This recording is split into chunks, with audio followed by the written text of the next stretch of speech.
Please give it up for Brent Halliburton. All right, let's do it. My presentation is called 100 Mistakes I'll Never Make Again. I mean, there's a lot more than 100. We only have time to talk about 20, but I'm working on a book, and that's going to be the title of my book because I think it sounds slick. You can help me write a few chapters. You probably have mistakes of your own. Get involved. Talk to me afterwards. I'll let you write a chapter. It'll be great. So let me tell you the bad news.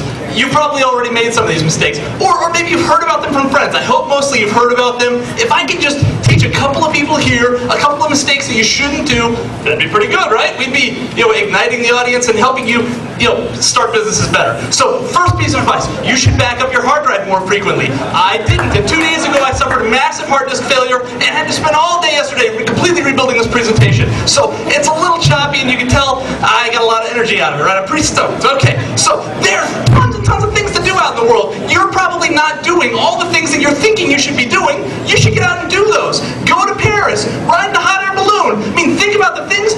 There are ways to get it done. I had an idea about 2 years ago to build a website, but I'm not a designer. I'm not a coder. What am I going to do? I figured out how to get a consulting company to help me build it for free.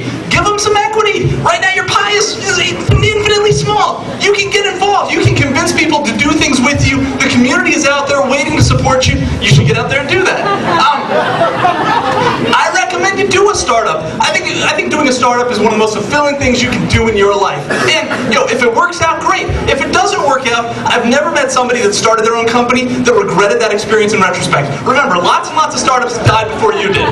So I don't recommend you have investors. There's a way you can figure out to do it without investors. That's better than investors, because investors put unnatural pressure on companies. They want you to exit. They want things like that. You don't necessarily have to do that to have a very successful business, and we're going to talk about that a little. You can start a service company, or you can start a software company. That, me, I wanted to do both.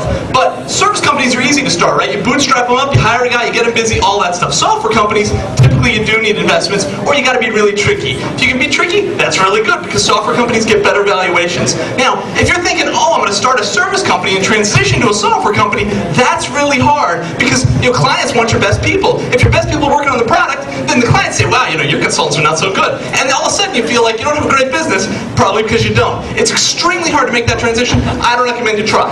So you could start a lifestyle business, right? There's lots of service businesses that are extremely successful. If you could get to $2 million in sales, have 20% margins, you're taking home $400,000 in profit. That's a lot better than working for the man. I suggest you get that job. So, let's talk about a couple of things you need to do when you start your business. Great teams are better than great ideas. This might look like a great idea, but if it's not a great team, it's probably not going to work out.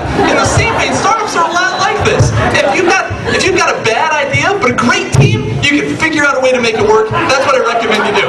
In the same vein, great markets are even better than great ideas. This might not be the world's best donut store, but let me tell you, they got a banging business, right? And the donut store on the other side of town that makes great donuts doesn't matter. During the bubble, any team could be successful. During the bust, nobody could be successful. That's how it works with markets, right? You gotta think about the details, right? If you don't do the bangs right on your dolls, sales are gonna plummet.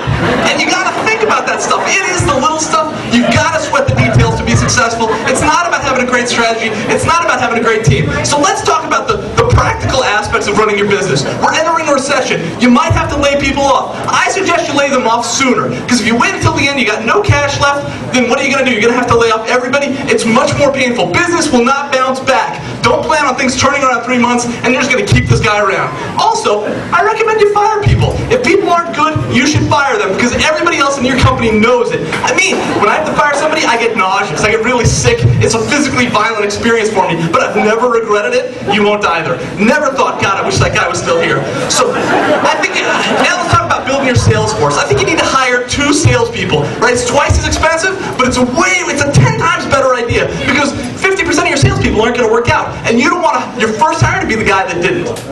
Also, you got to recognize that every business has a complex selling process. That's a mistake I've made many times. Lead generation and closing are very different. Me, I'm a great closer. I'm the worst cold caller on earth. I'm a terrible sales guy. So you got to recognize that as you build your organization. Also, you need to value relationships. And if I can bring it down for just a second, this is a mistake that I made. When I sold my first business and we transitioned from serving our customers to serving the new company's customers, I I didn't handle that transition well, and one of the biggest regrets I'll always have in my life is how I handled those relationships. The relationships you're building right now are the relationships you're going to have the rest of your life. The people you're starting companies with today, they're your friends for life. Make sure you value them appropriately. Now think about it. You can be hang gliding over Brazil. You're not. Why aren't you? You know? I mean, this is great. This is good. Now, did you know all this? Are you smarter than me? Join the club. It's, you know, there's many members. So come up, talk to me afterwards, because I need help writing my book. If you're smarter than me, I want your help. I'm looking for a talented artist for another book I want to do. I have intern openings. I have engineering positions. We do Baltimore open coffee every other Monday in Columbia. Go to my blog and check it out. Thanks, folks.